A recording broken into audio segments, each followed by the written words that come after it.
I'm going to call us Recording. to Stan Tupper, President of the Board, Commissioner for District 3, the Jefferson County PUD number 1. This is our regular meeting for Tuesday, July 7th, 2020. It is 5:02 p.m. Per Governor's Proclamation 2028, in response to the COVID-19 pandemic, Jefferson County PUD no longer provides in-person rooms for meetings of the BOC. All meetings are only accessible remotely until otherwise ordered by the Governor. Participants will be muted upon entry. You can use *6 to unmute when we get to public comment. And with that, I would ask for introductions to determine the quorum. Commissioners? Kenneth Collins, Commissioner, District 2. Jeff Randall, Commissioner, District 1. And two for Commissioners 3. So we have the full board. We have a quorum.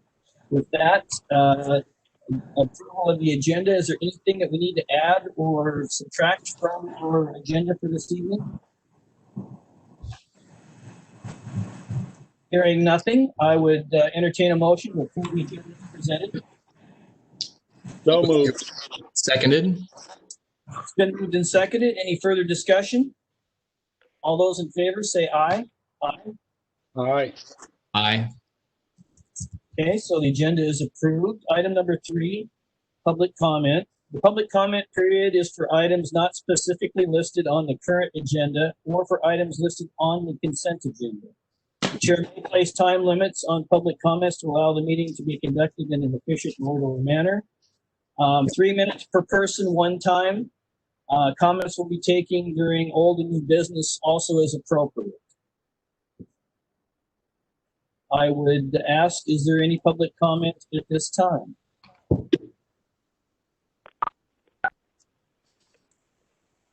Somebody? Hello? Yes?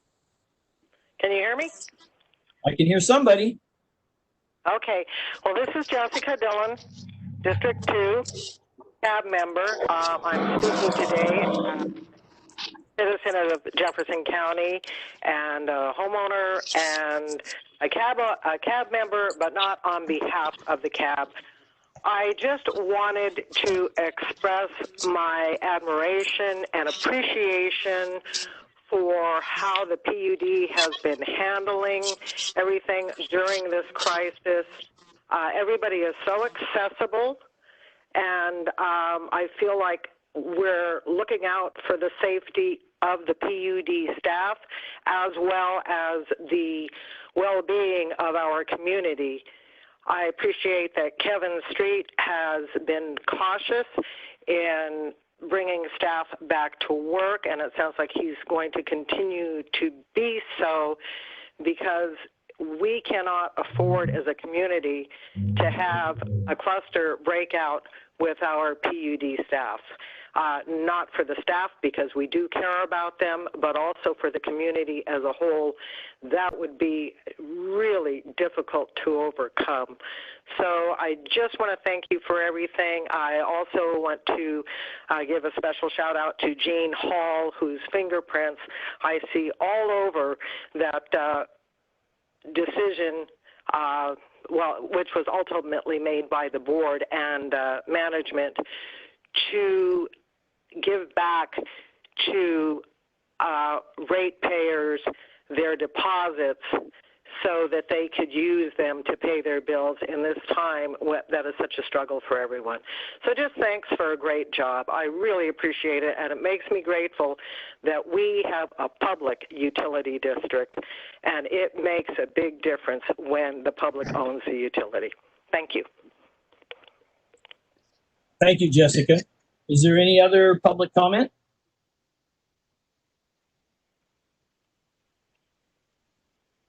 One more time. Is there any other person of the public who wants to comment at this time?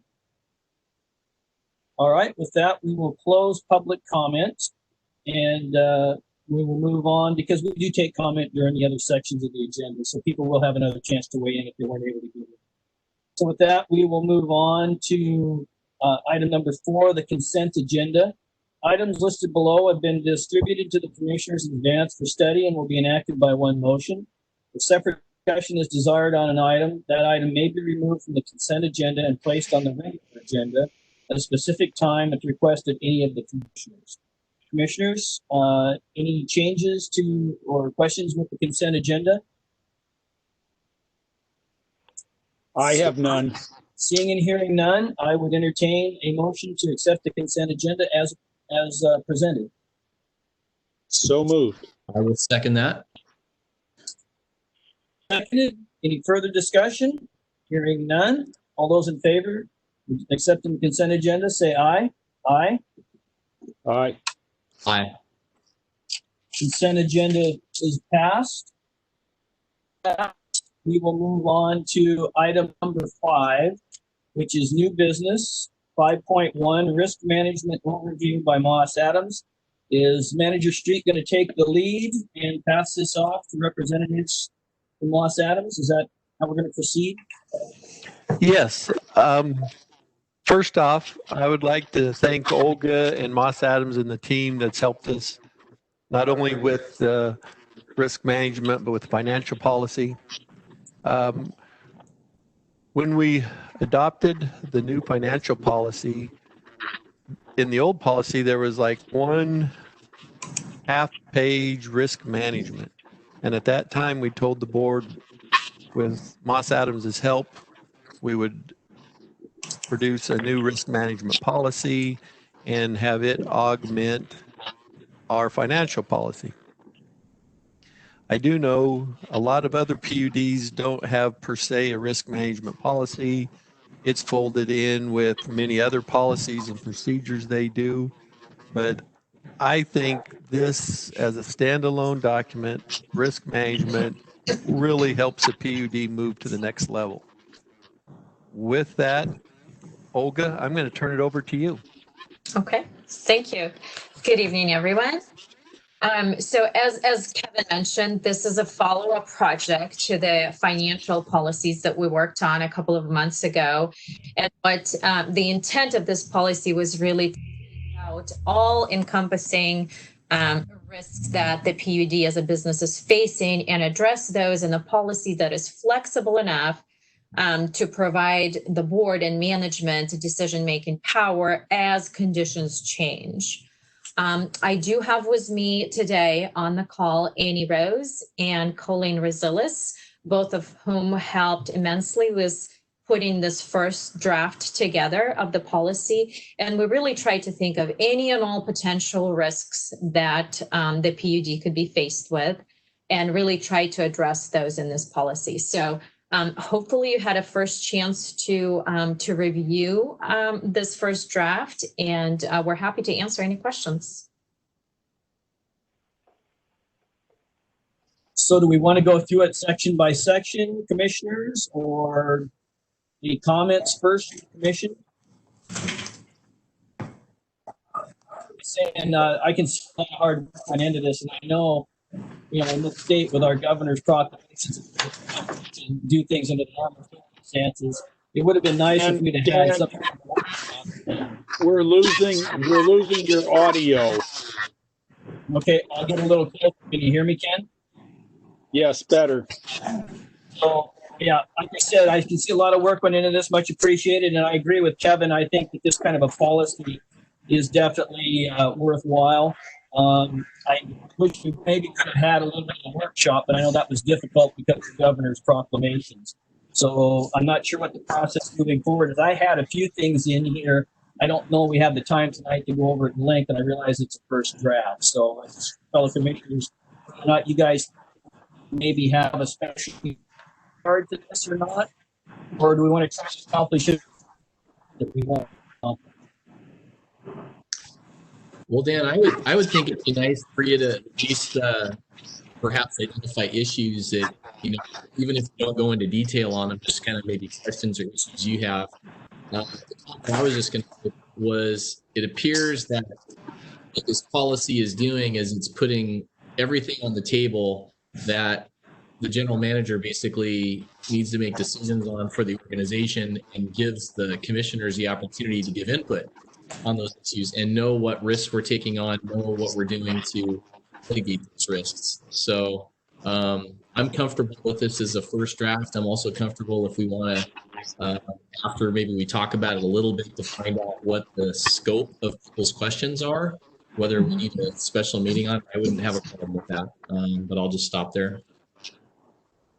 I'm comfortable looking at this as a first draft. I think that the copy that was distributed with the discussion points highlighted gives us, I think, guidance as to areas that we need to reach some decision on. And I'm not sure that we have the time to go point by point. I noted, I think, 10 different places where we could have discussion and where we need to reach some sort of decision. So why don't we allow Olga to walk us through this, and I would be in favor of scheduling a special meeting to go over this in detail, because I think that that's what's required. I have a question for Will. Will, are you muting me? Because my mute keeps automatically coming on.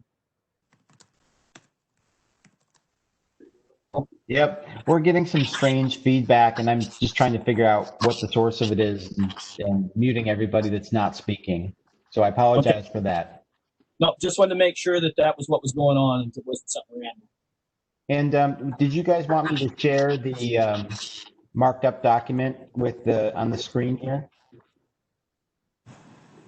I don't know that I need it. To the commissioners. No, I'm looking at a copy on my laptop. I don't need it. Yeah, I think Will, it's so small it would be difficult for anybody to do anything productive with it at this point. If it's on the website, people can download it. They can do that. I would concur. Just keep the faces up, keep the discussion going. So let's toss it back to Olga and let her proceed as she sees fit at this point. Okay. What I'm going to do is I'm going to ask Annie Rose to take the first step at doing a higher level overview of the policy. And then what I think would be good is if we addressed, or at least if you could give us your big questions, the areas that we need to think about, either adding or changing within the policy. If you have some editorial markups or things that are, easy to address in a track changes, if you will, we can certainly omit those at this point, that discussion. But if there's a bigger areas of concern, questions, I would like to take those questions and we can work on improving the draft or changing the draft and addressing those concerns in a next version. So, Annie Rose, would you like to kind of walk us through? Yeah, absolutely. So going section by section, the very first piece here is really just describing the risk management policy overall, saying sort of what the function of this policy will be, which I think folks have already really spoken to the idea that this is going to be a general framework and a way of enabling the leadership of the district to come together and be on the same page around what are the risks that we have identified and what is our general approach to mitigating those. Obviously, with leaving some flexibility, knowing that new risks may come up and you'll need to respond as you go forward, but generally wanting to make sure that there's a shared understanding. I think one of the major questions that we have here is under 1.02, there's this question of how frequently it's appropriate to review this policy as a whole. Some districts review risk management efforts on a yearly basis. Sometimes that, in terms of the policy itself, that might happen every 2 or 3 years.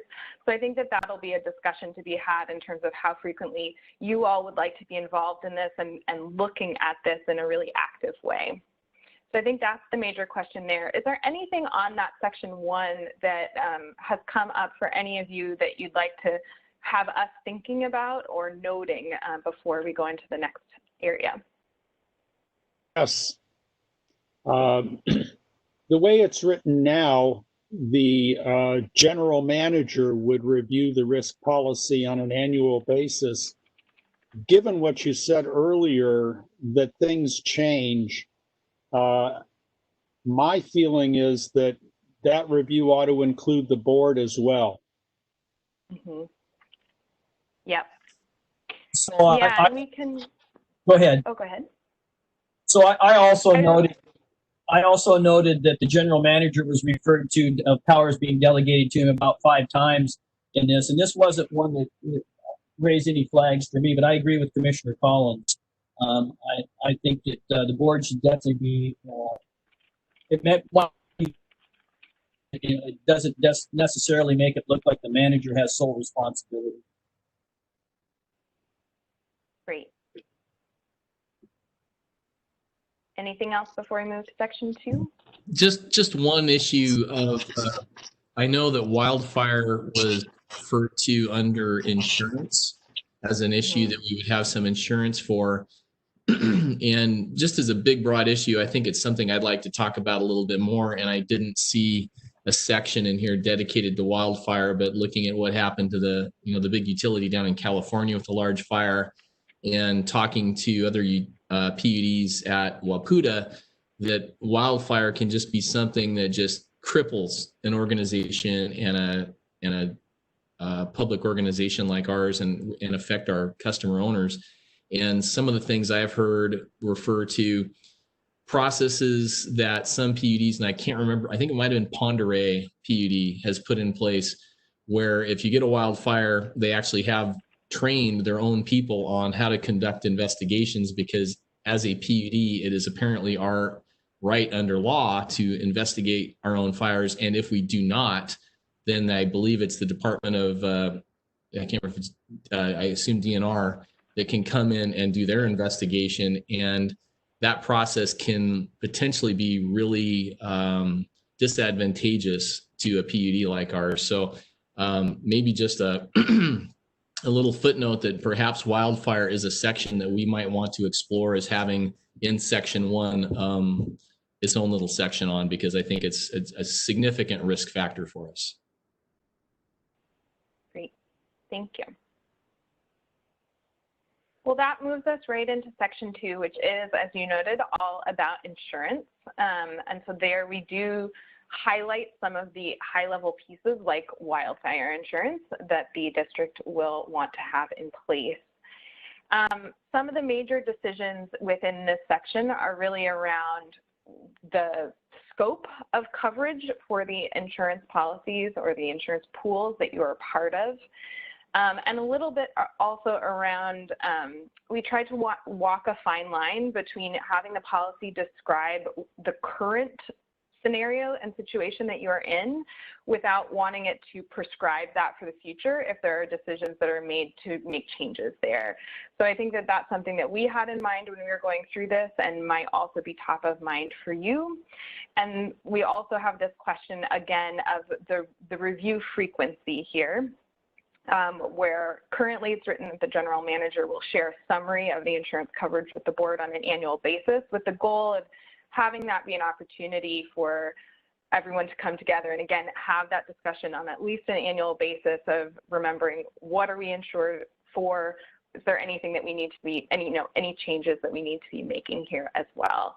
So we didn't include specific policy limits here because we do want to preserve flexibility as you move forward. We don't want to necessarily have that fully written in, and that's something that we saw from other districts as well, is it's really not common practice to have those minimums or maximums within your policy so that you can keep it flexible. So I think that those are sort of the major pieces here. Were there any big picture questions that you all had that you'd like to add here? If I can comment, and I think I can comment,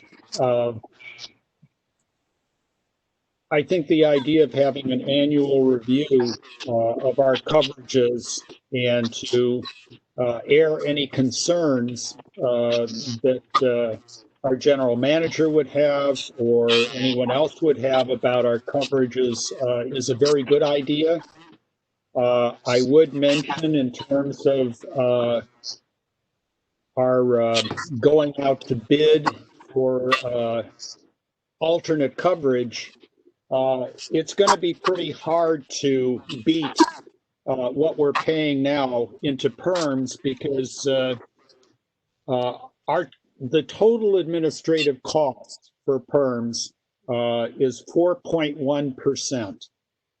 And I think that any private insurer is going to want to have considerably more in terms of their margin. And so we have a compelling reason to do comparison shopping. I'm not sure that that would be advantageous to us.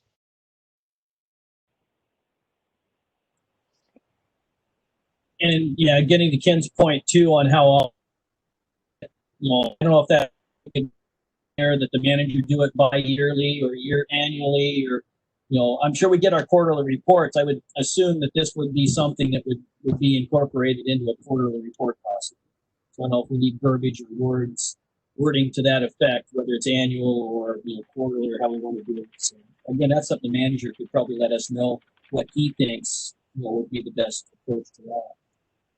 Yeah, I would concur with both what Ken and Dan are saying in terms of a quarterly review. We've been through 1 year where we've had these quarterly reviews, and it seems like each one of them, depending upon the time of year that we're doing it on, and perhaps where we are in the budget cycle, where we are in projects, Kevin's been able to fine tune those quarterly reviews in a really nice way. So if risk management is maybe something you just touch on before you roll into the budget adoption process, maybe like in one of those summer quarter reviews or something, just a thought for Kevin, and an opportunity for us to bring up something that we feel like the organization isn't in the position we want it to be on risk management, an opportunity to budget for it. And I agree with Ken. I think PERMS offers excellent value, and not all insurance is equal. Sometimes you can have insurance and it looks good on paper, then you try and go to collect it and they're not going to pay. So there's something about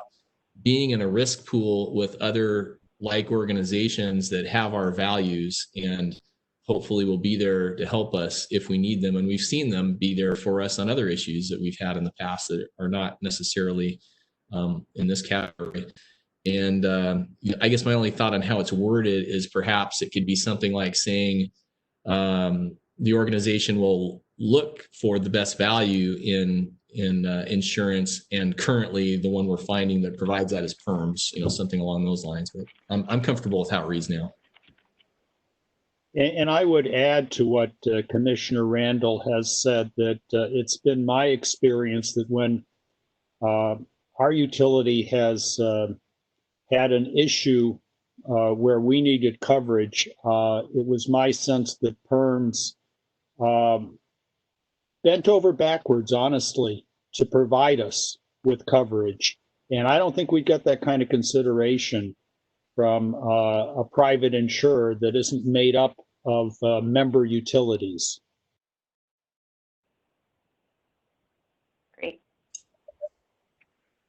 Great. Okay, we can have those noted. So anything else before we move on to section 3? It sounds like we're pretty in consensus on section 2. Great. So section 3 is really around risks related to power supply. So there's several sections here. One is about the power supplier relationship, which obviously you have one primary relationship here currently.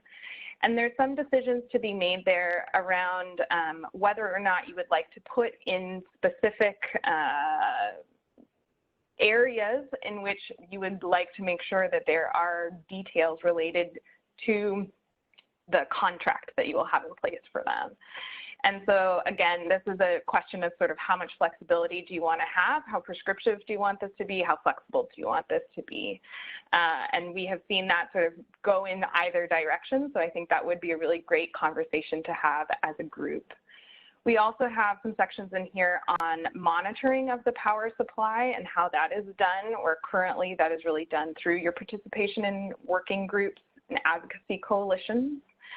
And then the last two areas here, one is around portfolio diversity, which is an interesting topic here. We see this come up for many other districts, and we're curious to get your take on how appropriate that is within this space. And then finally on delivery risks, making sure power is delivered. And that is primarily, again, gets back to that insurance question. So were there any major pieces that jumped out here for you or any major questions that would make sense for the group to discuss? So this is Dan. I like the energy portfolio diversity. It's fairly concise there. And because I know further on we get into other sections where we start to maybe get too far into the weeds and we kind of become redundant, I think, later on in the document. And I'm referring like back to Jeff with the fire issues. You know, the very end of this whole document talks about other places we've already done work, like the tree trimming policy and, you know, other types of things. And I think some of what we're going to capture moving forward here is maybe better served in the strategic planning document, not necessarily so much, you know, I hate to use the term cluttering, but maybe getting a little too much into this specific document. So that's just, as we move forward, that's something maybe to keep in mind as we discuss the other topics. No, I think what this has brought up for me is a need for there being a bit greater transparency for the board into the contract that we have with BPA. I would like to understand, and I don't have the understanding today as to whether there are contractual penalties for non-delivery with BPA, and to know that we are covered in the event that we fail to provide power as a result of BPA's not being able to supply us with power. So this would be something that I would request the general manager going forward to designate a time where we can have a clearer look with also input from our legal counsel as to what the responsibilities are and if there are performance penalties, and a little bit more insight as to what the contractual arrangement is with BPA, understanding that in the not too distant future, this is going to be revisited. Yeah, I would concur on that, knowing that we've got that new contract that's going to be out there in not too many years. And I know we've probably got a pretty busy schedule, but I think having a talk with our BPA representatives that serve our jurisdiction sooner than later while this stuff is fresh in our minds would be good, and a chance to grow our understanding of that relationship and those contractual obligations and maybe things that we don't have in the contract that perhaps we might have room to add. And if I could add one thing, that was our intent, was this section is really, we have a one supplier right now. The contract with BPA will expire and they will present different terms potentially. What I have seen other utilities do is really be careful about having one supplier in such a way, considering the price fluctuation and the conditions fluctuation. And really either going away entirely from BPA or having a second supplier agreement. So those are options that you will have, as you mentioned, in the next, 3 to 5 years to think about. So we just wanted to have it there as something that's you have visibility to, and we'll have to discuss in much more detail in the coming years, if you will. And this is Joe. Thanks, Olga. I'll be happy to answer those questions for you. They're easily determined in terms of risk for BPA's failure to deliver to the PUD and what that impact is. I will note in terms of energy portfolio diversity, they're currently under the contract. I do know that there is a limitation on self-generation and self-supply. It's not important to deal with in terms of this this policy, but because, and as you all pointed out, that may change, but I'll be happy to find out those answers for you when we discuss this again. Great. So it sounds like potentially there might be some more meetings to be had, discussions to be had before we circle back around to exactly what we'd like in this section of the policy. but it sounds like it's headed in the right direction, that we're asking the right questions there. So in I'm section sorry, 4, I'm sorry to interrupt please you go ahead. one more time, but the only comment I would have is just about insurance under this area, because that can get really costly. And so, you know, I think it'd be great to get your Moss Adams perspective on that. But when you're talking about insurance on a power purchase contract, it gets into some very complex things, and it ties really into the long-term contract we're going to have with BPA. So just something to keep in mind for all of us. Great, thank you. I've made a note of that. All right, so then moving over to water-related risks. The primary risk area that was identified here was really regulatory compliance. And there is a question here of, are the current practices that we have in place sufficient to meet the board's needs in terms of information in this area? And then there's also a short section on water delivery risks, which is really mitigated through planning efforts that are taking place at the district already. So were there any topics that came up for folks in this area?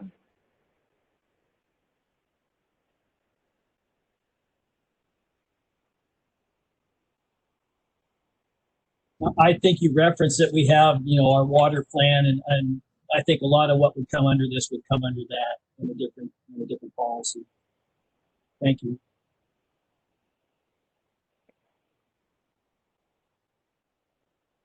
Great, okay.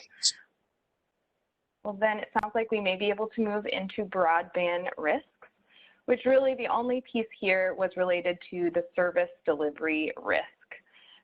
And this gets back to that question that was raised earlier in terms of insurance coverage, how that may or may not play a role here. And so that we may need to circle back around and have a deeper conversation about that. Was there anything else that people wanted to note in this section in terms of other areas to potentially dig into? So I think we do need to circle back and look at this. Having attended the PERMS board meeting, the attorney, I don't want to take a lot of time in going into the background, but PERMS has decided, as a result of a past case where they settled with NOAANET, they've decided not to cover a certain kind of service delivery failure. And in talking with Kevin, we have a degree of exposure as a result of the contract that we signed with NOAANET. And we need to examine what is the nature of that exposure. Do we need additional coverage because of the risks that are run? It's a matter of degree, obviously, that if the exposure is really minimal, then there's no point in insuring against it. But if it's more than minimal, then that's something that the board needs to consider. So I'm just noting that, as you said at the start, things change. And this is one of the things that has changed just within this month. So is service can or a failure to produce the proper level of service? What exactly, can you give us a little bit of a hint? It was loss of service. It resulted from work of a contractor that caused a service failure. NOAANET had a contract with AT&T, and when this contractor's work resulted in a loss of service, then AT&T went back to NOAANET and said, we want our service credits, which was part of the contract. And then NOAANET being a member of PERMS, NOAANET turned to PERMS and wanted coverage. And the last thing I want to do is get into the detail of the contractual language. Thank you. I'm just curious if that's what it was about. That is exactly what it was about. And we still have, we clearly have coverage where our service is legally mandated and when there is actual damage to equipment. So we're covered there, but there may be other circumstances that could cause a loss of service, and that's the gray area. And that's a Kevin question and a Joel question that we have to subsequently address.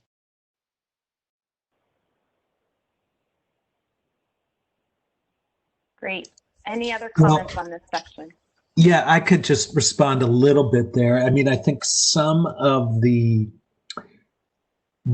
risk is mitigated in the contract with NOAANET because we've allocated that risk between NOAANET's network and the PUD's network. So in other words, to the extent that the outage arises on the last mile connection that the PUD has, then it's going to be the PUD's responsibility. I guess the question, and Kevin probably knows this better than I, or we need to get better information, is just, are network outages more likely to occur on the network side, on the internet side that's being delivered to the PUD?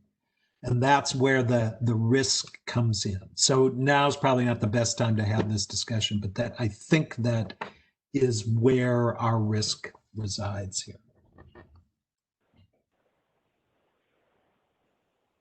Great, thank you. So then I'm going to move us on to the next section, which is cybersecurity and IT security. And I think the important things to note here is that there's two really primary risk mitigation tactics that are called out here. One is having a set of policies in place to manage this area. And so the role of the board is to ensure that those policies are in place. And then the other piece is providing support so that there can be regular assessments, knowing that this is an area where new threats, new risks are constantly evolving. You want to be sure that there are those touch points put in place to have those regular assessments. Does anyone have any comments or questions on this section? So I think, due to the sensitivities of, putting out to the public, those types of risks that are there, we hear that a lot everywhere we go when this comes up. I think this is definitely an area where the board delegating the authority to the GM is applicable. That the fewer people involved, the better. And as long as we call that out, that is the GM's responsibility. I'm comfortable with that at this point.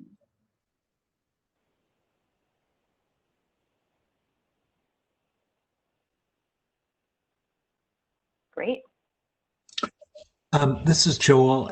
I guess I have a question about insurance on this, and I know that I think increasingly more companies and organizations are getting cybersecurity insurance, and I'd just be interested from Moss Adams' perspective, just what you're seeing your other clients doing in the public arena, and what, I don't know how much we have under PERMs and whether we should be looking at other policies to support that. So that's just a question I have for you. Great. Yeah, so we have cyber risk called out as an area for insurance because, yes, we are seeing this very, very frequently with our clients, is that this is an area where, especially with ransom attacks, you want to be able to have pieces in place in order to prepare for that. But Colleen or Olga, do you have any other specific thoughts that you'd like to add at this point? We can definitely do a little bit more research in this area too if you're interested in specific limits and more detail in that area. But Olga and Colleen, anything else here? I don't know the specifics. I only have a couple of clients in the public sector that have looked into that, those policies specifically, but I actually don't know the specifics. So we'll probably have to gather a little bit of information on that And I don't know if Colleen has any other clients that may have. Yeah, same here. I think that what we should do is look them up. I think it's a little bit of a leading issue. And so there aren't a lot of entities that are my clients currently that have anything in place right now.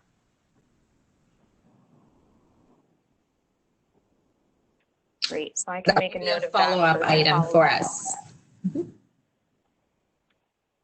Great. Okay.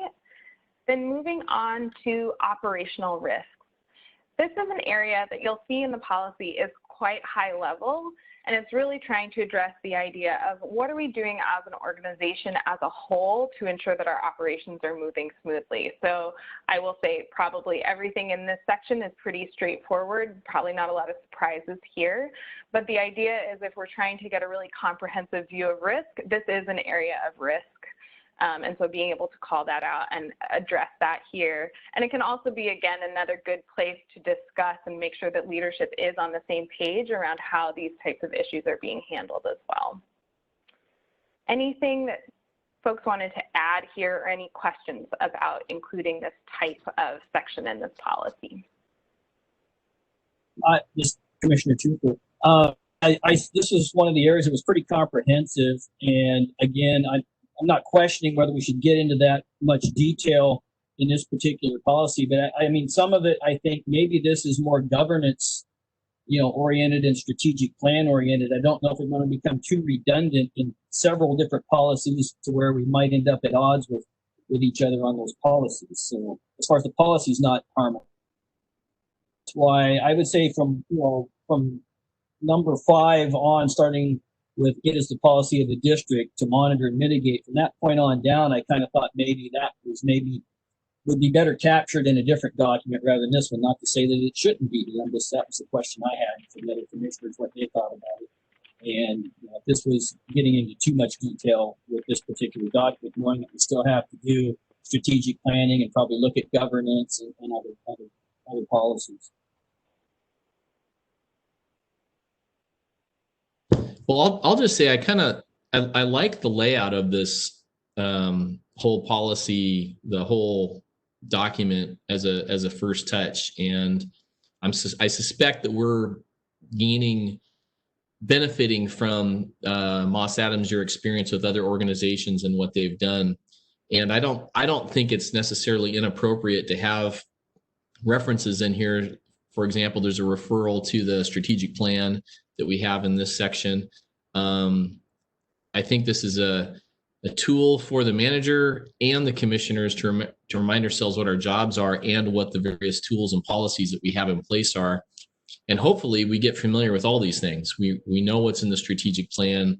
We know what's in the risk management policy, and the fact that there's a little bit of overlap, I think that's okay. The main thing is, do we feel like we have the policies in place to keep our organization safe and our customers' interests in the forefront of our minds? And I just like it so far, and I think it's fairly streamlined given all the territory this thing is covering.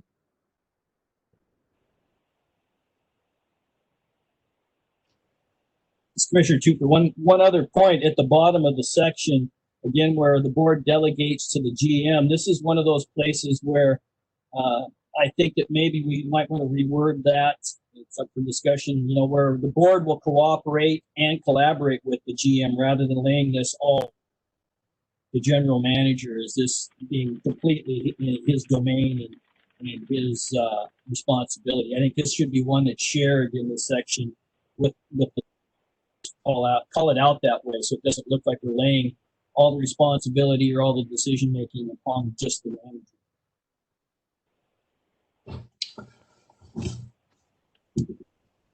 So this is Joel. I have a couple comments too. I mean, first of all, I guess I like this section a lot because I think it ties together just so many different policies from the standpoint of risk.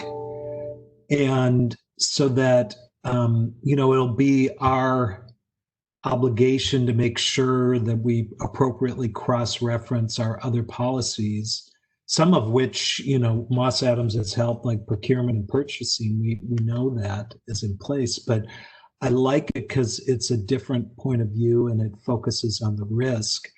I guess I would say that last paragraph, Dan, just to be a little bit of a counterpoint to you. I mean, some of these things actually are directly delegated to the general manager, such as hiring and firing and things like that. So what's written here, I think, is actually mostly consistent with what the RCWs actually say the GM is responsible for. So it doesn't mean that you as commissioners give up your obligation to oversee it. And maybe that's what you mean. There could be some language in there that ultimately the commissioners oversee this. Anyway, just a couple. Yeah, I was looking at our current governance policy, which again is another policy I think that we're going to probably address here in the near future. And, it says the commission may change its delegation to the general manager at any time, thereby expanding or limiting the authority of the general manager. So again, that's one I think it should state out in this particular policy. Like I said, the layout of it, it's just, I don't want to lay everything on the manager's doorstep. I mean, I obviously believe the manager with staffing levels, that is something that definitely is in his purview. But I think to just lay all the responsibility or whatever on the manager, and something in relating to what we're talking about for this particular policy is something the board should maintain. There is a collaboration.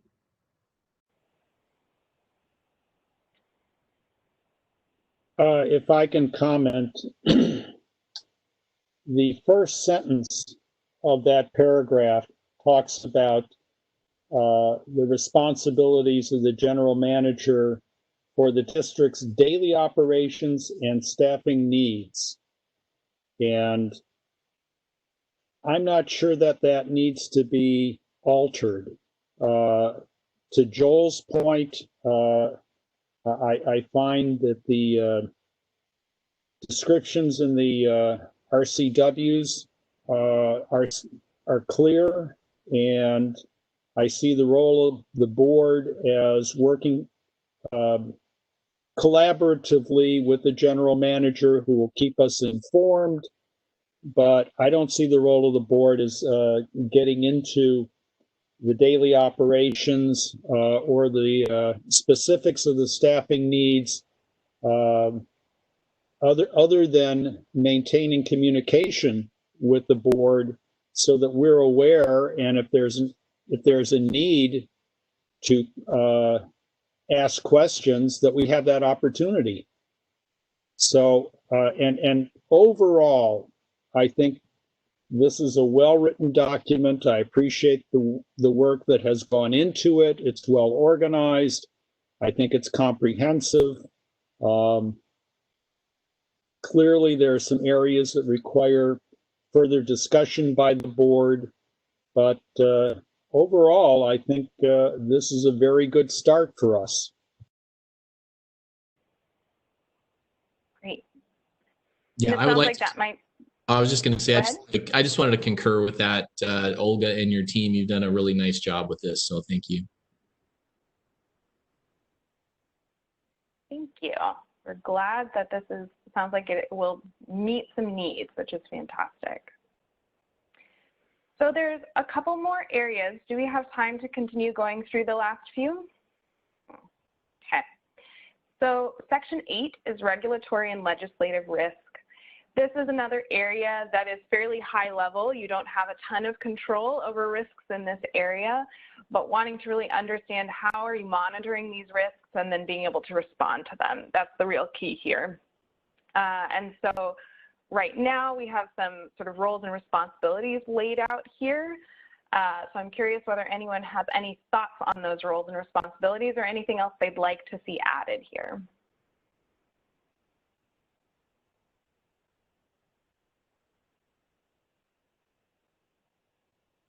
A lot of this gets at this relationship with WPUDA right now.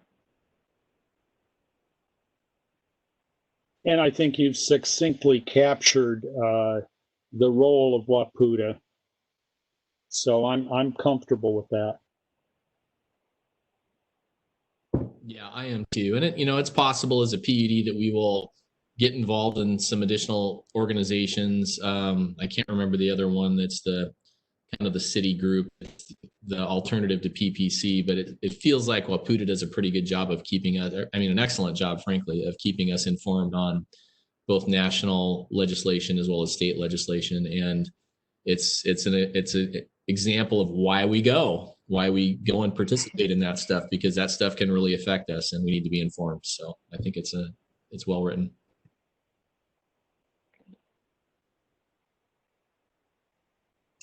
I guess I have a question to the commissioners. Do you want to, because you do participate in the American Public Power Association, which is federal, as well as Enrica, which is federal.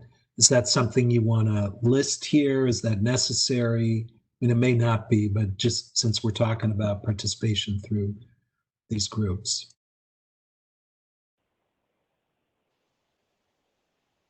I don't know that you need to list the other groups. There is reference to PPC earlier in the document.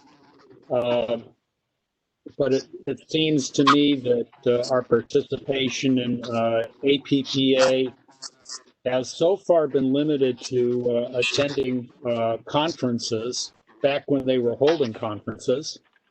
And I don't know that we've gotten involved in terms of looking at regulations on a federal level. We're a small utility. We're really a tiny player on the much larger stage. So I wouldn't see us in the short term anyway, playing a more active role in the national organizations, again, other than taking advantage of educational opportunities.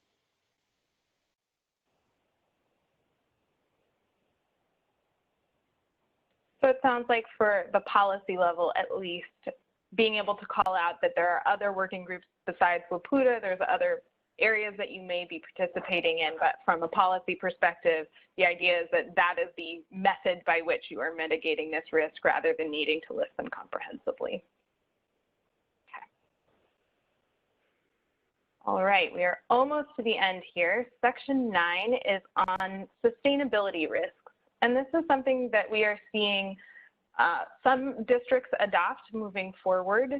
And this is really connecting sort of some of the district's core values around sustainable energy and the work that you're already doing here, and articulating it a little bit more strongly in terms of what the expectations are here.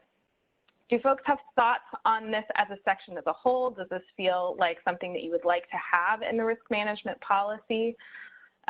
Any questions here? So I like the topic. Again, I somewhat already in other sections. I would question here whether we should also include Energy Northwest, of which we belong to, as part of this, calling them out in this section, because we are members of that organization as well. And I didn't see any kind of references to adequacy or necessarily energy marketplaces, things like that. When we talk about sustainability, I think maybe it might make sense to maybe look at that a little bit. Again, not tonight. This is more, as we move forward, if we want to have discussions, those are parts I think it might fall into this area that we should consider. Great. I guess I'd like to see this section stay in here in some fashion or form. I suspect it might be one of the sections that once the public has a chance to look at this policy, they might be most interested in. And going back to when we had the election for the PUD, the three points that were made by the folks supporting the authorization that the PUD would get electrical power included local control, local jobs, and local power. And the local power part really referred to resiliency, sustainability, and local renewable energy. So I'd like to keep this in the draft for now, and I suspect it'll be something that folks will want to talk about. And I'm fine with keeping it in as written. And I did have one final question on the last paragraph of the section where we call out on an annual basis the GM will present a summary. Do we need to put a finer point on that of when that happens? Is it before budget, after budget, end of year, beginning of year? Do we need to get into more specifics with what it means?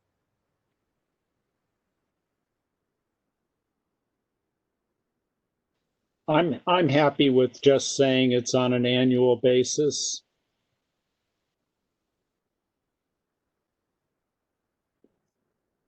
Yeah, I guess we can leave it to the manager to determine, what wants to come forward with it.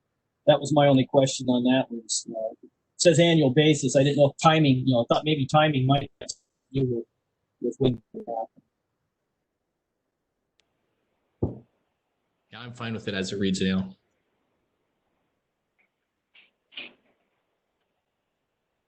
Okay. Well, then the last section here is a reference to the other types of risk management. We recognize that there are, as has been noted previously, a lot of other policies and other work that is happening as part of managing risk. And so what we found is that it's helpful to call those out so that they're very directly referenced here as part of anyone being able to pick up this policy and understand holistically how the district is really managing this work. So we have some pieces called out here. I think most of this is fairly straightforward, but any other areas that you feel like would be important to add or any questions here?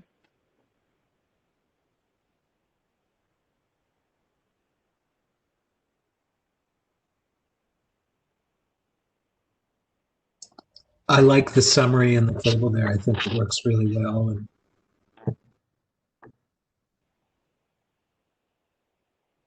So is there any other questions from the commissioners or staff? I'm fine with section 10. And I just noticed, Annie, that your initials spell ARF. They sure do. I have no monogram towels. So with that, do we want to open up for any public comment at this point? 3 minutes per person. Staff and the board are done.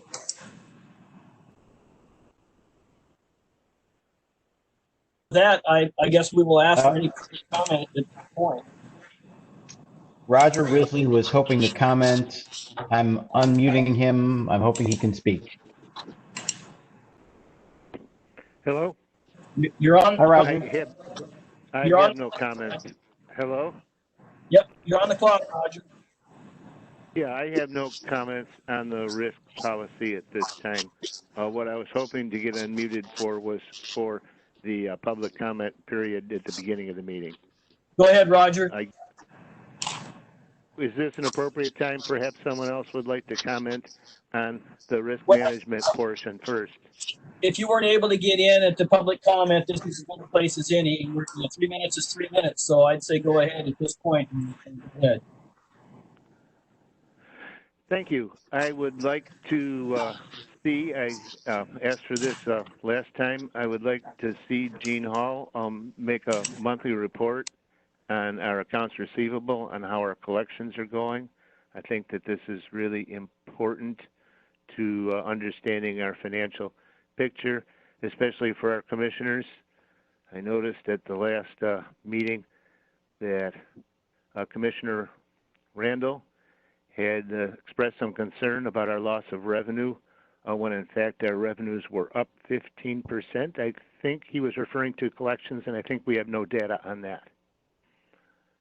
I think it's really important for us to have an accurate picture of where our financial position is. And in order to do that, we need to know whether people are paying their bills or not. It's as simple as that. Secondly, on my proposal last meeting about lowering our fees from $18.50 to $12.50, I was not working just from a 1 month snapshot on that, although I only had a snapshot to make my presentation. I did want to say that in 2018, we were 1.7 million over budget and 1.3 million over the year before. In 2019, we were 2.3 million over budget and 1.4 million over the year before. I think that losing 1.3 million in revenue from lowering our fees would not be a problem at this time. It seems to me that people would just spend the money on electricity anyway. What else are you going to do with $6 a month? You're going to wash your hands with hot water. You're going to microwave your popcorn. You're going to work from home. You're going to do your schoolwork at home. I don't think that's necessarily a loss of revenue for us. I just think that it enables people to choose for themselves what they want to do with money. And in a macro sense, I think it lowers household debt too. And I'd like some comment on that at some point. And I'd like more of a chance to talk about this at some point.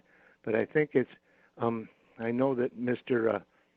Street said that that this wasn't a good time to talk about this with all this going on, but in fact, it's because this is going on that I wanted to do this. And I'll end my comments at this time.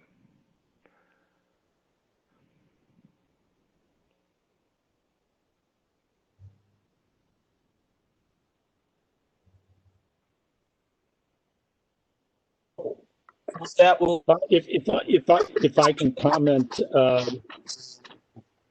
I think Roger raises some important points, but before getting into any kind of discussion, I think we need to conclude the discussion of risk management and allow the Moss Adams folks to sign off if they choose to do so. Sorry, I got muted there, Ken. Yeah, I wanted to get Roger in when we had him because I know we have difficulties a lot of time getting him connected in. So yeah, with that, we will go back to the discussion with Moss Adams and take questions at this time. Is there any other questions on the document before us?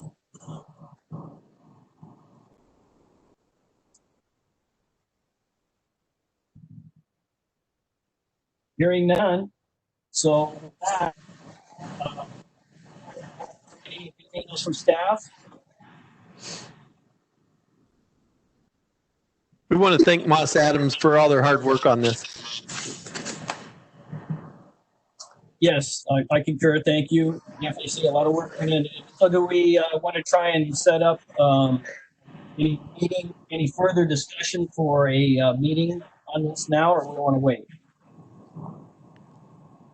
We'll wait. We'll get with Moss Adams and the commissioners and look at a future date offline.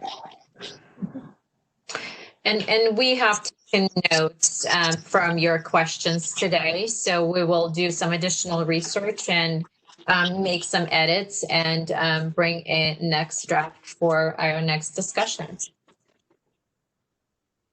I would just want to add my thanks for the good work that you've done so far. Thank you. Thank you. So with that, we will move on to item number 6, the manager and staff reports. Thanks again to all the Moss Adams. Thank you. Goodbye. Thanks, Olga. Thank you.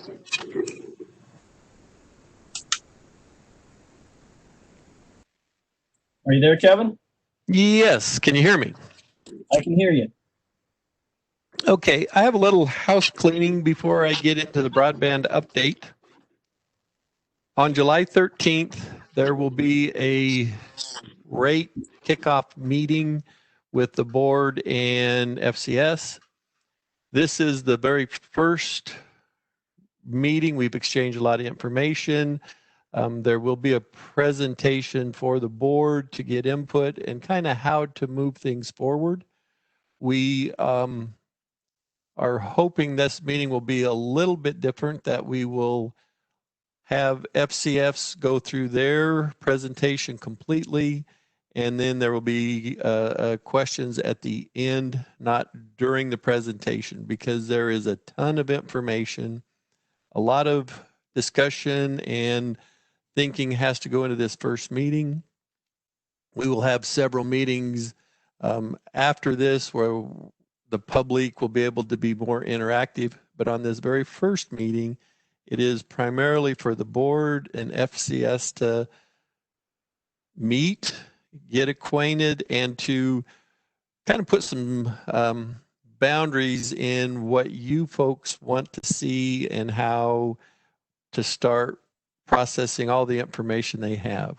And when I was talking about Roger, now is not the time to, talk about dropping our base rates and stuff. That happens during rate setting periods, and that's what we're going into. So moving forward, those discussions can and will be happening based on information we've given FCS, how they compile it, and they're going to come back to recommendations for the board. And I will tell you this, some of the recommendations, staff, we've started to get some slideshows back and forth. Staff likes some, doesn't like some, but you're going to get a big picture overview from FCS, and it is going to be a very good meeting to start our rate setting process. So that happens on the 13th. This came up today with a small group, Melanie, myself, and Mike, finance director.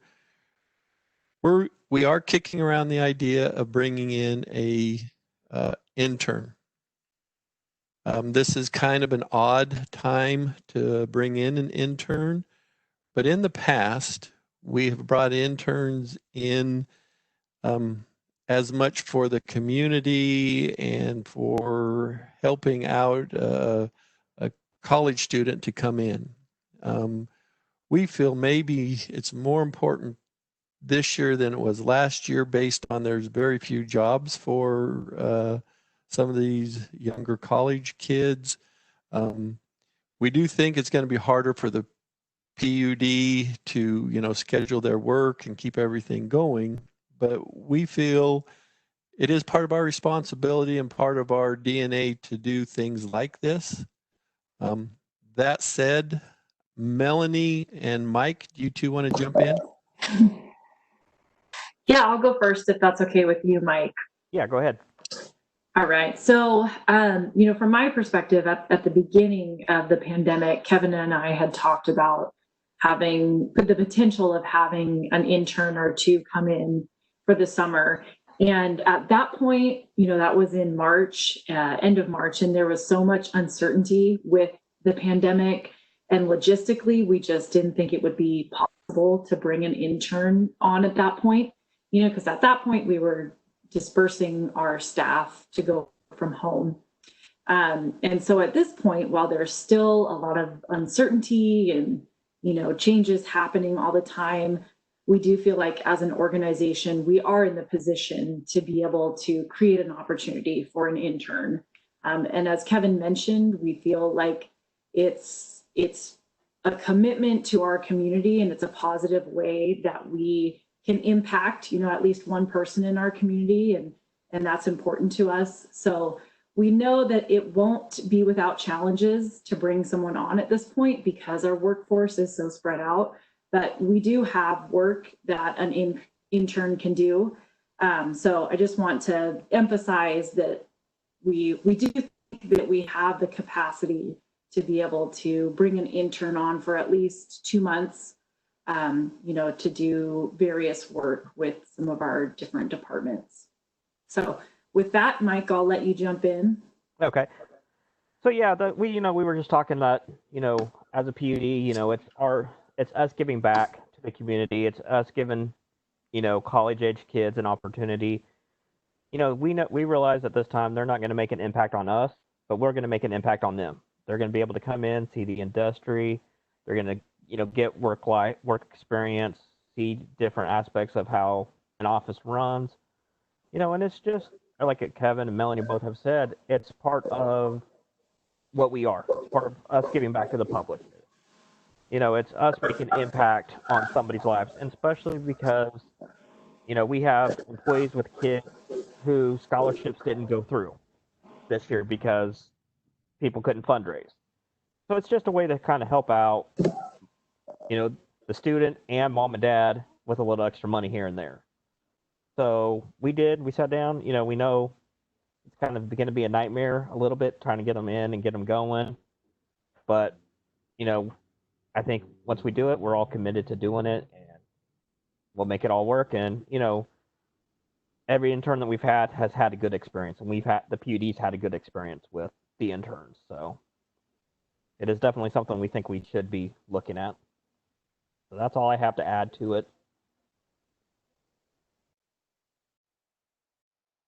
So this is Dan.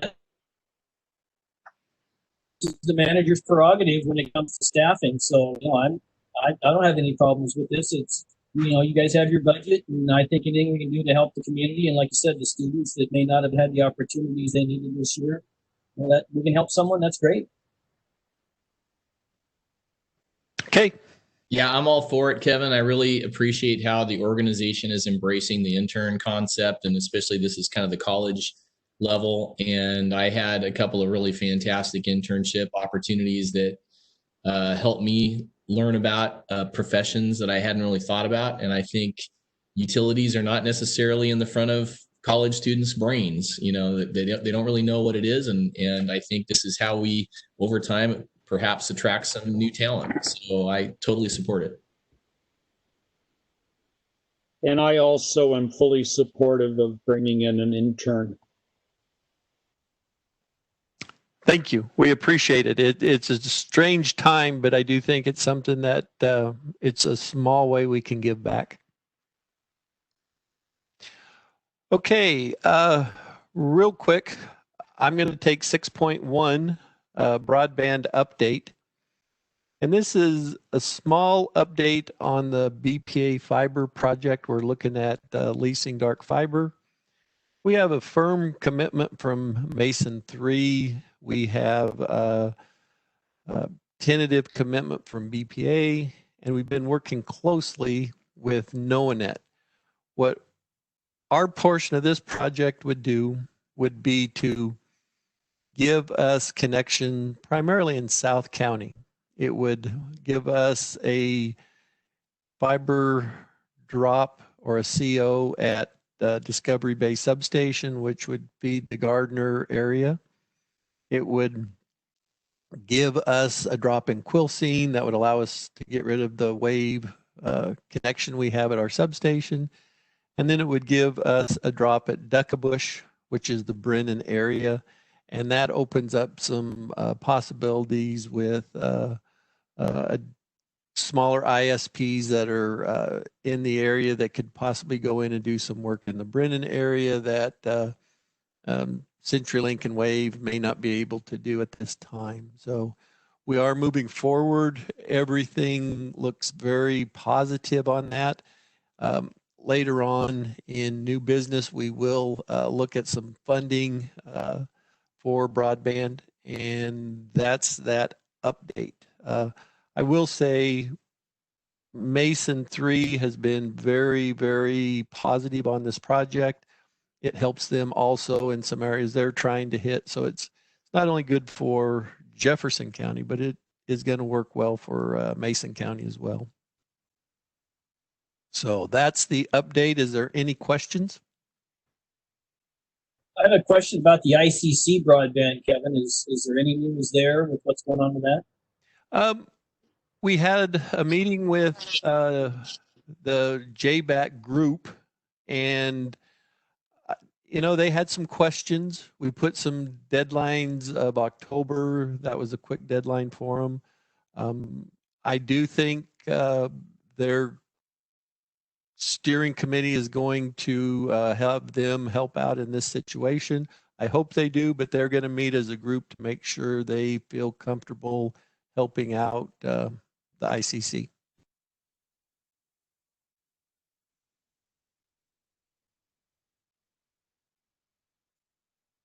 Okay, if there's no more questions, Mike and I met again this morning. We are meeting weekly on our budget, and Mike's going to give us a very quick 2021 budget update, 2022 budget update. Mike? Yeah. So Kevin and I did meet. We met last week. Just trying to get some things finalized. We're hoping to get the budget out to the managers early next week. Then they'll have until the end of the month to review it, start getting the department budgets together. Then Kevin and I will take that time the first week or so of August to review everything and start looking to see where we are at the overall picture. And if we need to make changes, we'll make changes at that. Kevin and I will work together to make those changes. Kevin will have the final decision. And then by hopefully the second week of August, we'll be able to get it to the commissioners and let them start looking at it and seeing. And then we'll have an actual budget workshop probably mid to late August. We have to have it, on our website by the first Monday in September. So that's just a quick update on where we are for the commissioners, just so they know where we're at on it. Hey, question for Mike and Kevin, maybe more of a Kevin question because I don't know how much Mike is involved in the rate study stuff.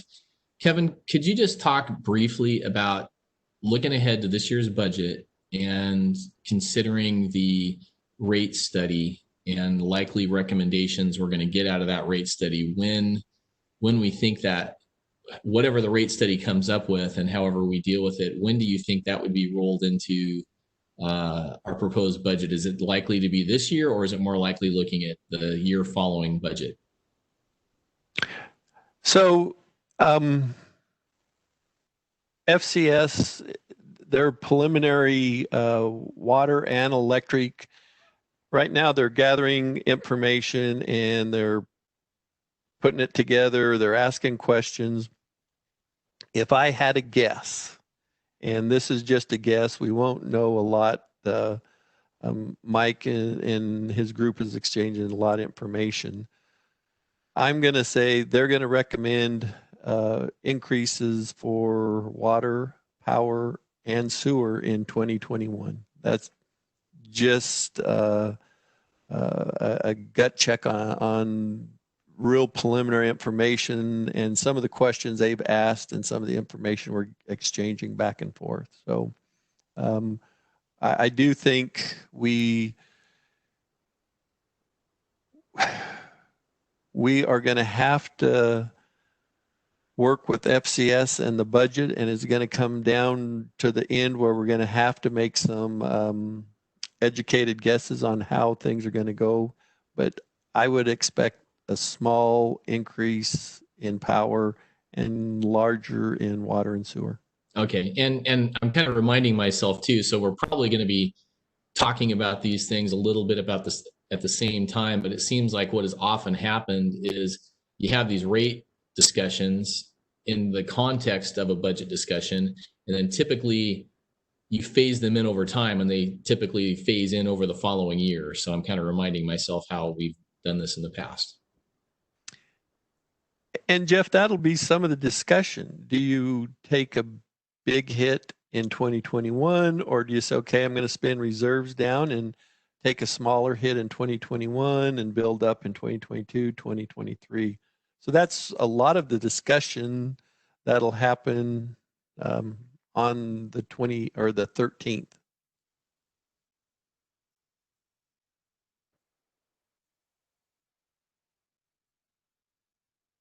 Do you expect that there'll be materials distributed to the commissioners ahead of that meeting that'll give us a chance to review and be better prepared to ask questions?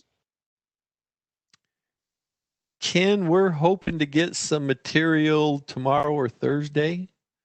I'm not going to guarantee it. It may be as late as Friday, but we have requested material for the board. And as soon as we get it, we'll send it out and we'll get it posted on the website. I will tell you this, though. Some of the material that we've looked at, some of the slides, without explanation, are going to lead you into a lot of different ways. So some of you, it's going to generate a lot of questions on your side. Once they explain some things or the slides or how they're interpreting things, it will bring things back together. So the slides by themselves aren't enough. Ken, I hope I'm explaining that right.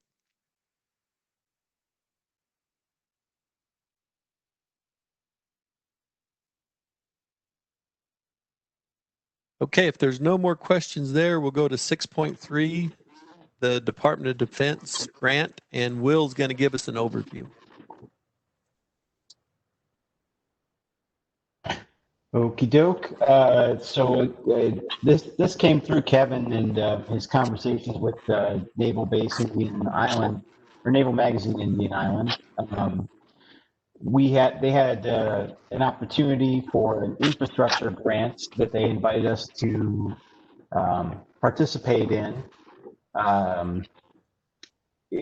Essentially, it came down to expanding the size of the Chimicum substation. I'm sorry, are you guys hearing a lot of feedback as I'm speaking? Okay. A little bit. You're kind of muffly, echoey. Yeah.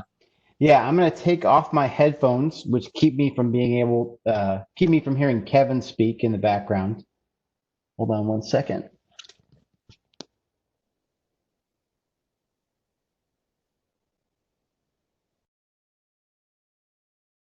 Can you hear me now? Okay.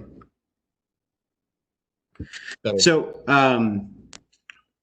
basically, we applied. It was a great opportunity. It was a Department of Defense grant for infrastructure serving serving military installations. We worked together as a team. Kevin, Colton, Sam, Scott, and Jimmy, and I. And we put together an application. It was a fairly short timeline. It's a $1.9 million project. We feel fairly confident. We got good support from the Navy, from Derek Kilmer's office, from the county, and we should hear in August whether or not we're a candidate. And hold on a second. I have a question. Apart from being able to provide more reliable service to the Navy, will there be additional benefits to the community? Yeah, I'll let Kevin speak to that, but yes is the answer. What it'll allow us to do is everybody that's associated with the Chimicum substation will be less outages. There will be some additional feeders associated with this so we can split load around. This is a real long-term project. The 1.9 million inside the substation gives us a redundant transformer year one. And then working out from there, we can do other things. So we're going to take the 1.9 million inside the substation work, and that allows us to do some work to get additional feeders to the Indian Island, Maristone, Port Ludlow areas that are have to be done anyway to relieve some load issues. So it's just the timing is very good for the PUD.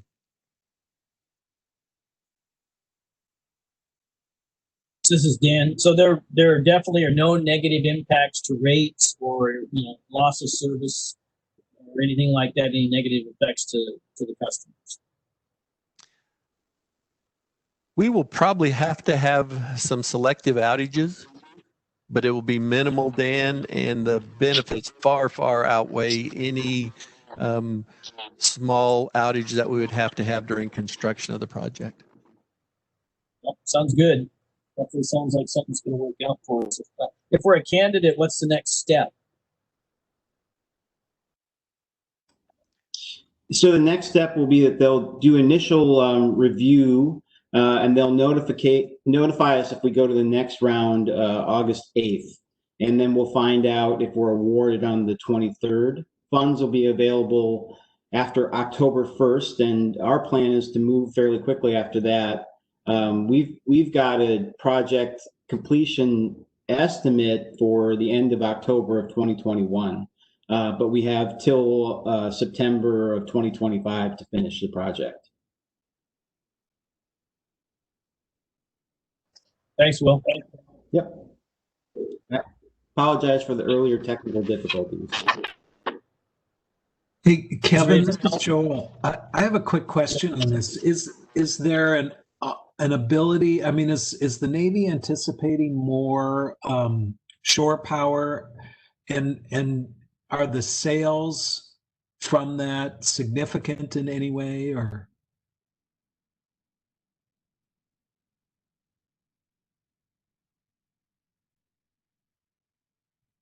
We do get some additional sales during loading periods when the ships come in. They took out their generators that they used to use to feed the ships. So we're getting that load now. Most of the time, we don't have any capacity issues. A couple days during the winter, if they come in during certain times, we have some capacity issues. This would eliminate all those problems. Okay, thanks. I actually have one question, Kevin. How do we categorize the Navy as a customer? What are they, a large commercial customer? What exactly do they fall into? They're a primary meter customer.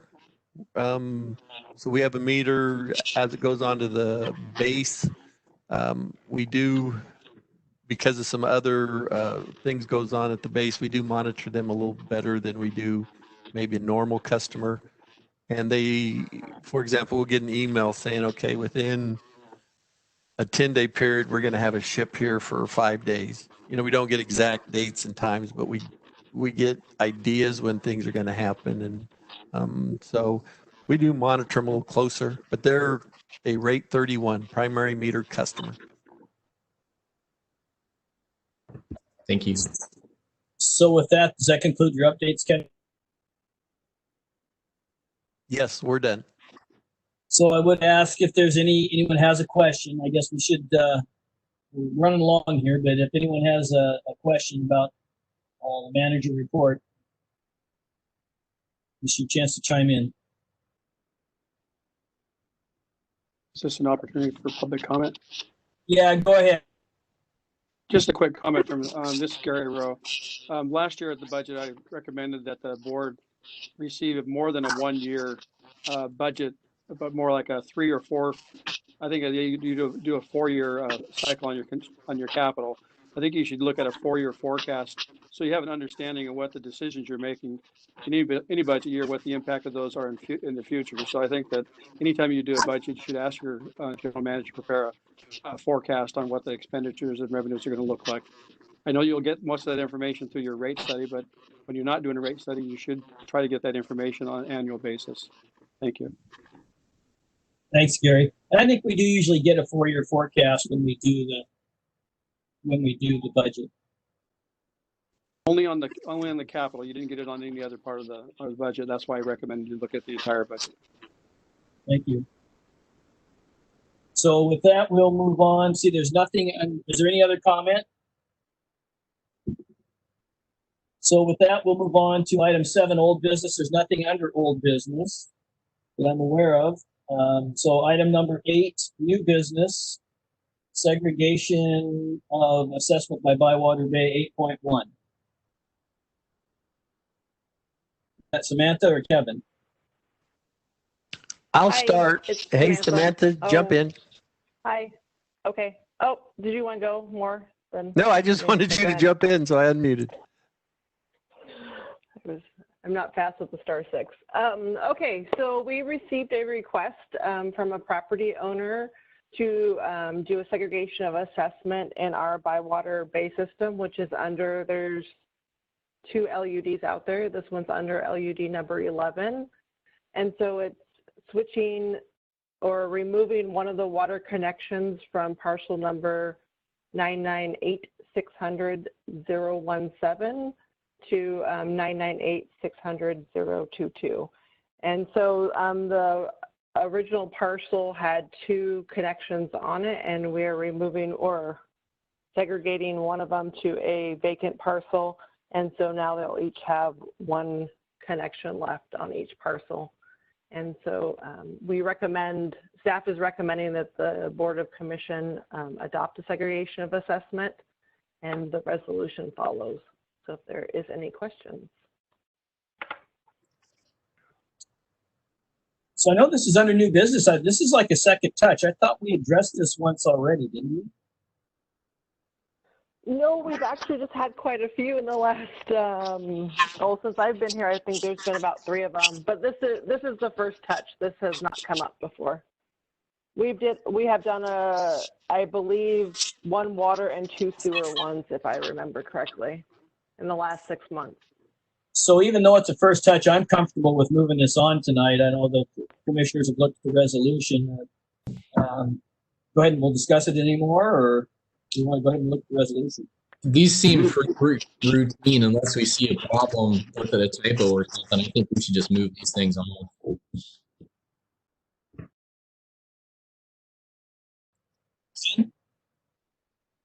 Any comment? It seems clear cut to me. So with that, I would entertain a motion in regards to resolution 2020-013. I'll move that we approve resolution 2020-13, segregation of assessment by Watershine LUD number 11, 2007-07. And I'll second that. Any further discussion? It's been moved and seconded. Hearing none, all those in favor say aye. Aye. Aye. Aye. It's unanimous. Resolution is accepted. So that moves us on to 8.2. Change to work plan. Is that you, Kevin? I'll unmute myself so I can be heard. A lot of times staff moves money around in our 4-year work plan. As the work develops, we move monies around, and it happens at every utility on all the capital budgets. This budget work plan review is a little bit bigger change, and it's being driven by what's happening today. So we're bringing this to the board. It's a way for the board to weigh in. It's also a way for staff to show the board what we're recommending moving forward with some broadband dollars. Just a little bit of background. A lot of this started when we started to work with the school districts and trying to set up some Wi-Fi hotspots and do some things for the community based on COVID-19. Then it went a little bit deeper where we need to do a little bit more for the community. And one of the things we can do is broadband. We can build out, we can do things in different areas. And so this is a way for us to say, okay, community, our times have changed. COVID-19's here, broadband is an issue, and it's becoming an issue every day. People that a month ago had really good rock solid connections don't have that good a connection today. We believe we're hitting the tip of the iceberg, and we need to build out in certain places. So what we have done is taken an RUS approach to our budget. We're using what's called the 740C account. And when we approve our 4-year budget in 2020, we had a line item 401-1 for Ludlow Bay 2 construction. We had $85,000 in there. We've charged nothing against it. We want to leave $10,000 in there for some work towards the end of the year and move $75,000 of those dollars to 1201 fiber. We had 507-1, which is a new breaker in Hastings. It's $75,000. We're going to move all of that money into fiber. That project needs to be done. It is a new feed that's going up from our Hastings substation, up Discovery, and tying into the work we did by the new roundabout on Discovery. So this is a long-term plan. It's been on our work plan for many, many years, but we're saying, okay, we're going to wait. We may do some trenching, but we won't do the engineering part of the breaker, the steel tower side of things. In 705-1, we had $125,000 for a meter exchange program, and what that was going to do is allow us to get some contractor in here. It would help with the FCS when they look at our meter replacement program. And we're saying, okay, we can do what we need to for $25,000. We'll take $100,000 of that and put it towards fiber. And then we were going to install 3 115 kV switches for $111,000. We're going to recommend taking 2/3 of that, installing 1 switch. This 1 switch will be over by the mill that we will install. The other 2 we won't. So if the board feels this is a good use of the funds, we would take $324,000 that's already been budgeted. We're not going to increase our budget. We're just going to move those funds from one pot to the other and allow us to do more on our fiber optic projects that we think are today more important than we did at the beginning of the year. So, and then there's some explanation down below. That's pretty much the pitch. I am used to seeing this kind of thing go back and forth on the board with a true RUS budget format. Anything $100,000 comes to the board in a little simple little chart like this and an explanation why you're moving things around. So as staff, we're comfortable that these projects can be postponed. Board, I'm throwing it back to you. So no, this sounds definitely like a good idea, Kevin. Under the circumstances we're under right now, and you kind of alluded to it there a little bit. You don't think that there's going to be any impacts. That's my only question. I mean, it looks like the pain gets shared equally between all 3 districts with this. So yeah, coming into storm season under this budget, our resiliency and reliability. As long as you can kind of tell me that we're not going to have any of those kind of issues because we did move on these projects, I'm good with it. So, Dan, I can't make that statement, but I can make the statement as staff, we're making an educated guess that we aren't going to degrade our reliability. That said, I'll give you an example. So Port Ludlow Bay 2 construction added a new bay. But if you guys remember, we set the new transformer there at the first of this year. So the transformer's sitting there. If we have a transformer failure, right now, all we would have to do is bring a crane in, pull the old transformer out, put the new transformer in, and we would be up and running within a day. We can backfeed, other than a couple times during the year, we can backfeed the Port Ludlow area, your house, Dan, through Chimicum Substation. All of this ties together. If we get the DOD grant, we would not only be able to feed you from Chimicum Substation, but we'd have new feeds so that no matter what time of year, it all feeds together. So these are educated guesses. Staff has spent some time trying to make sure we're not hurting any area. But it is, these are important projects. They need to be done, but we're saying we can wait. I have 2 generators, so I'm so worried about myself there. But actually, Hastings was the one that I was looking at. We don't do anything to the hospital through Hastings, do we? I'm looking more at emergency services and those sorts of things. We're not going to affect anybody critically there, are we? Hastings is does feed the hospital. This new breaker splits the load up a little bit for that area, but it's not anything that it is the way it is today. So we're not hurting it through this storm season because it's the same as it would have been if we don't do the project. So we're comfortable there on the Hastings substation also.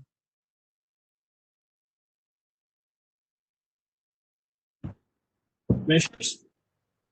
Yes.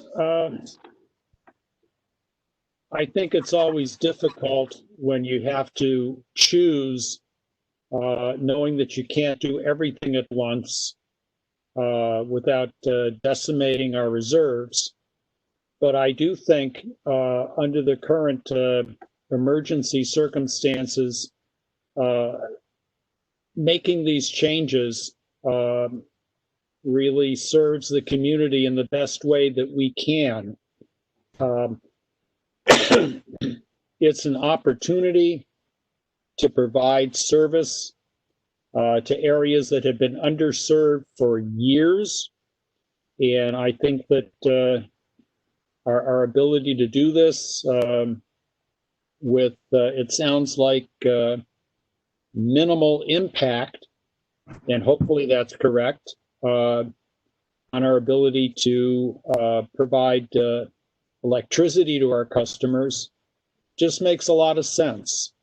So I'm supportive, and I'm really glad that we're taking the opportunity to not only improve service to our customers, but also to assist Mason 3 in serving their customers. So this is an opportunity we need to seize, and I appreciate the fact that we're taking a bit out of various pots in order to accomplish this. And I'll just say I concur, and that it's been hard. We have a long way to go to have a formal broadband strategy and a broadband budget. And if nothing else, this coronavirus issue has just shown how important broadband can be to people's jobs and economies, and being able to work from home and stay in touch with education and everything else. So, Kevin, I really appreciate you working the numbers and finding a way to put a pretty substantial amount of money together and do some good things. So thank you.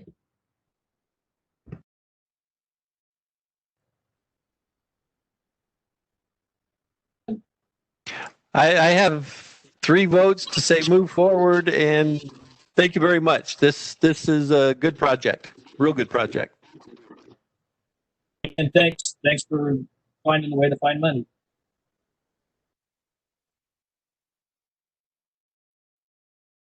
So are we moving to 0.3 proclamation 2023.5 COVID-19?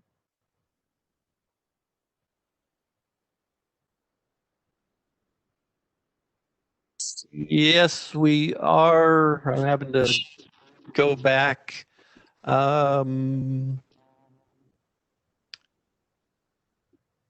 So the web support, I'm going to let Will talk about this. We're trying to make sure, per the governor's proclamation, that our web support is done. We've done a review. We've talked to Joel. Will takes, he has done this. He's done an excellent job. We feel we're compliant, but it does need a review by the manager. And we thought the board may as well weigh in on this too. So, Will, do you want to talk a little bit? Sure. The governor's with the proclamation to support the utility customers wanted to make sure that we all had all of our support programs listed on the website. We already had that. We had it basically in the format that was asked for, and we added in another COVID section just to make sure that that was clear. And so Kevin reviewed it, he approved it. We just wanted to make sure you guys could do the same and that we would be in full compliance with the governor And I would report all this back to WAPUDA, who's coordinating the effort. Any questions? No, thanks, Will. That's all that matters at this point. So Okay, are we looking for a vote here? Basically passing a motion approving the COVID-19 customer support program information posted on our website? Looks like we got it. Yes, please. I will make that motion. I'll second. It's been moved and seconded. Are there any other discussion? All those in favor say aye. Aye.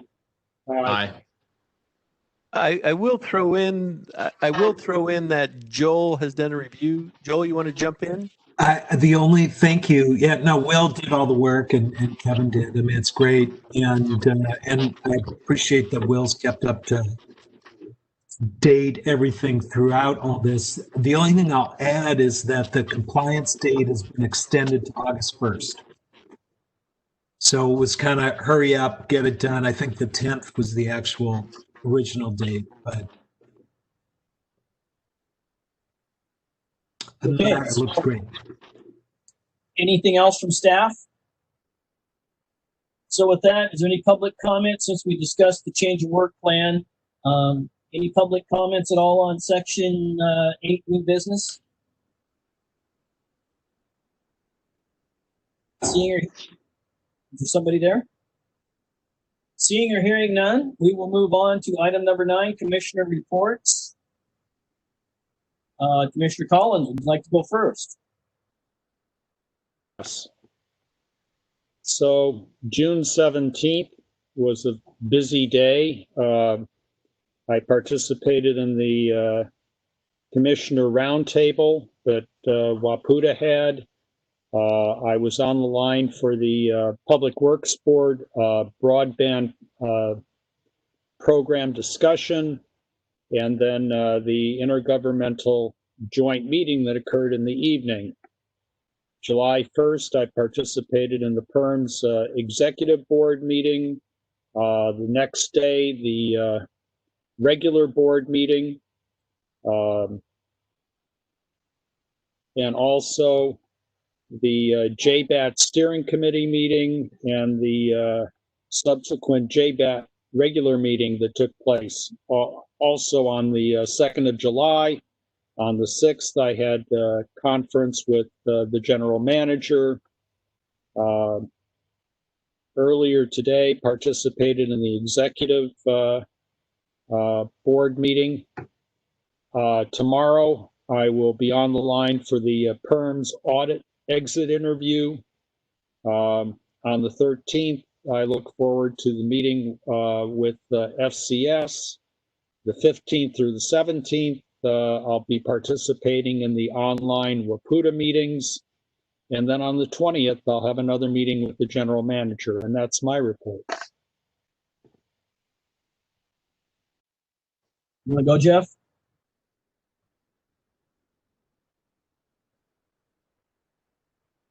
Is Jeff still with us? Well, I'll go ahead and give my report. Okay, I'm here. Sorry, Dan. Oh, go ahead, Jeff. Okay, thank you. I had another note screen up and I couldn't see that I was muted. On the 17th, I also participated in the Intergovernmental Collaborative Group. On the 25th, the committee of that group had our first meeting, and I was assigned to be the liaison to the Jobs and Economy sub-working group.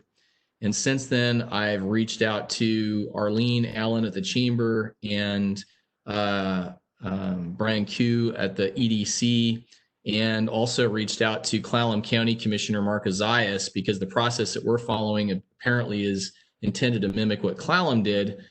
And learning about that, and I can talk more about that at our next meeting when we actually have that on the agenda. Let's see, and talk to Kevin today, and future meetings I'll be at the FCS meeting and participate in WAPUDA, and our next regular board meeting, and then our next intergovernmental committee meeting is on the 23rd.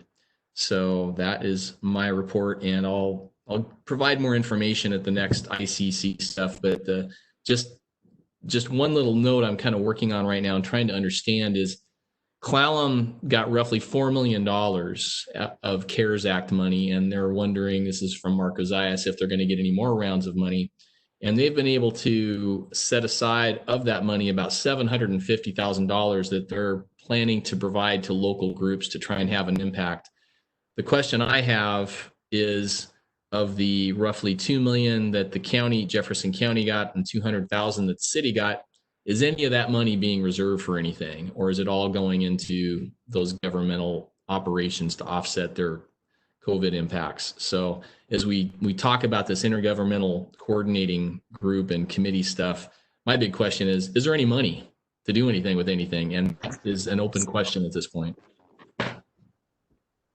Yeah.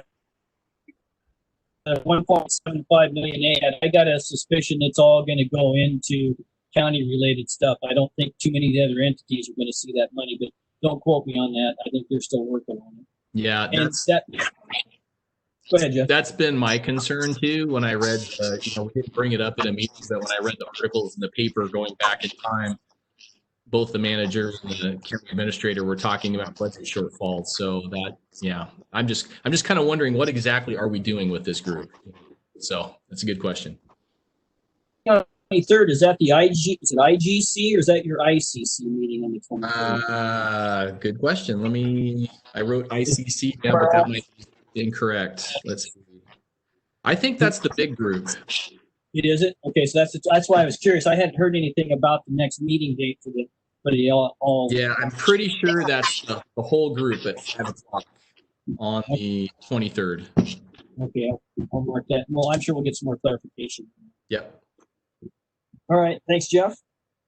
So on June 17th, I also attended the Waputa Commissioner Education things that day, along with the county multi-governmental meeting.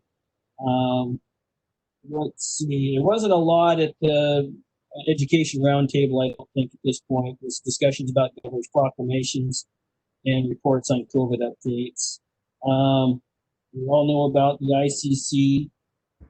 What else? On the 18th, I met with the general manager. On the 25th, I participated in the Waputa quarterly meeting for the water committee. It was reported by George Kahn that Waputa is still working on the governor's proclamation 2023.4 with the office and other stakeholders. That was the UTC oversight, that they were trying to figure out. I think they're getting close to having that resolved. There was a presentation by Clallam County on culvert replacement and relocation of utilities issues that arise from projects, and like we experienced at Kilsuit Harbor. So Clallam did a really good job of talking about this, how we can better communicate with the State Department of Transportation, because we are going to have more of those projects in our county here in the very near future. So that's kind of a big issue for a lot of utilities, not just because of the culvert replacement, but other kinds of infrastructure projects as well. So I know Samantha is going to be on a task force. She'll be a representative from Jefferson right now, and also a couple of the other, Chris Stearns, who's the head of the lead for the water committee, is on that. So they're going to be looking into that further, and I'm going to get kept up to speed with that as well. They didn't think that they needed more than one representative from each utility at this point as they start out on that task force to see what can be done there. Department of Ecology, Drinking Water, Public Works Board all gave updates on budget shortfalls and furloughing. We're going to hear a lot more about that moving forward, how it's going to affect grants and loans and money that are out there, going to get fewer and farther between, it sounds like. They were expecting 2021 to be, a session where water would be kind of the reasons. It looks like water is going to take a back seat in 2021 again. So, like Kevin talked about earlier, our water rates are something that we're going to have to look at seriously what we can do and what we need to do, because I don't know how much funding is going to be out there. I'm going to be at the meeting on, I meet with Kevin Street on the 8th. I'll be at the special meeting on the 13th to hear from FCS, the rate study. And I'm also going to participate in the Waputa meetings on the 15th, 16th, and 17th. So that's kind of my short report. Any questions? I have a correction on mine. The meeting on the 23rd is going to be the committee. It's the smaller group because the bigger group only meets 3 times. So the smaller group basically is meeting monthly. So the 23rd, that's the second meeting of the smaller committee. Okay, thanks, Jeff. Any other questions about commissioner reports? That is the end of our agenda. So unless there's any questions, thanks to staff for all the hard work and great job of getting this stuff put together. Anything else for the good of the order? Wash your hands. So with that, it is 6:57, and I will put this meeting of the Board of Commissioners and Public Utility District into adjournment. Thank you. Thanks, everybody. Thank you. Thanks, everyone. Thanks, everybody.